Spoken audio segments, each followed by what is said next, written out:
So I got a question for you, Ryan. A lot of people, a lot of individuals out there, athletes, are in fantastic shape, and they all ask to get sponsored by companies. And I'm sure you've gotten this question thousands of times. You know, what does it take to get sponsored? I don't think in this day and age especially, it's not about physique necessarily. You don't have to be the most shredded, you don't have to be the most good looking to become sponsored, right? So what is it? Almost every single day somebody. Actually about once an hour somebody asks. Yeah. Facebook or email or something like that, or in person. But and I always appreciate it, of course. I love that people want to represent us and be a part of the company and our mission. But what sets somebody apart is really like if they either have, they obviously have to have a certain look. Yep. You know, you have to be inspiring. I mean, obviously it's a fitness industry. But you're right. It's not the extreme. You don't need to be somewhat like we don't just pick the best looking person or the best body. It's somebody that's inspiring in different ways, that they can really understand how to help other people and how to lift them up and bring them there. So people, so that the public can actually relate to them, exactly. right? They're relatable. Because some people don't think that the most shredded physique in the world is ever going to be attainable by them, right? So they don't look up to that person. Or they think that I mean, if it's not possible, then they're not going to be inspired. Because you have to think about it. People don't go on Instagram or Body Space or Facebook to follow somebody just because they want to look at their pictures all day. They're following them because they aspire to be like that person. So rarely if somebody comes up to me and says, hey, I want to be sponsored, and I say, okay, send me your pictures. All right, let's talk about it. I'll notice that, wow, this person seems to get a lot of people really being excited about what they're doing. Then I'll reach out to them. You know, so I mean, it's good to reach out to me and our team, but I also will be looking for others myself. Well, there you go, guys. You guys have asked me many times, messaged me how I got sponsored by bodybuilding.com, how other people can get sponsored by supplement companies or awesome companies like bodybuilding.com, and there you go. There's your answer. So when did you get the bodybuilding.com tattoo on the leg?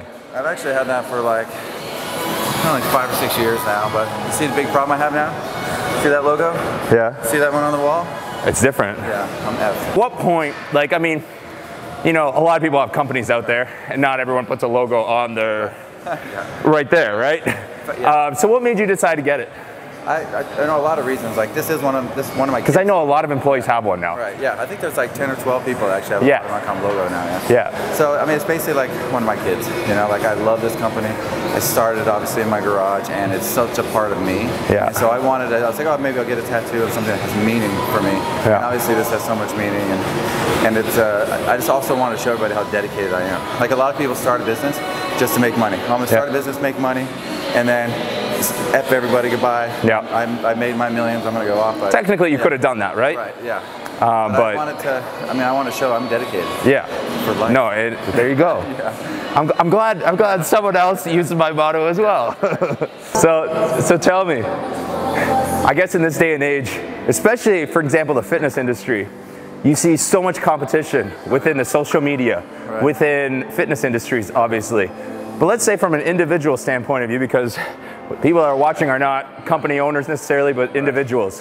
What do you think is the best way to succeed? Is it like you were just saying you were thinking GNC, but I know that was a joke. Right, yeah. If you start focusing on, you know, comparing yourself, you're never going to get anywhere, right? Completely agree. It's the same thing with fitness, right? It's like you don't just look at the guy in the gym that's bigger than you. Look at yourself and where you want to improve. Yeah. So to me, I've never really been focused on our competitors. Like obviously it's fun to think about it and joke like let's beat them and get rallied up by that. But I've always been focused on, look, here's how we are today, what we're doing, how we're helping our customers reach their goals, our mission, our vision, and I think about where we could be. Yeah. And I'm never satisfied. I'm like, here's where we are right now, and it's great, I'm proud of it, but it's not where we could be. Yep. And that's what drives me. Every day seeing the difference between today and where I want to be, and just driving that together with our team. Yeah. That's what gets me pumped up. And that's how everyone should do. Like everyone should act towards, you know, getting successful, right? You know, their best self. You know? Yeah, exactly. And you know, setting your own goals and not comparing your goals to what other people are achieving, right? Exactly, I usually use so I can make sure I do more. I gotta start doing that.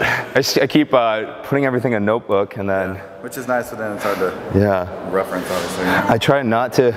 My issue is if I take my phone with me, I start getting messages and I'm just like, I get distracted. I'm like, that's social media. I know. It's all your fault. Are you on there? Yeah, once in a while. Don't ever go on this YouTube site. No, never. It just came out. Never. It just came out. I've always said, hey, I don't really need to train my abs because I train them, you know, by doing squats and deadlifts. And very true, you know, you use your core for all that stuff. But at the same time, I never really have that defined six-pack when I do cut down, which kind of sucks sometimes.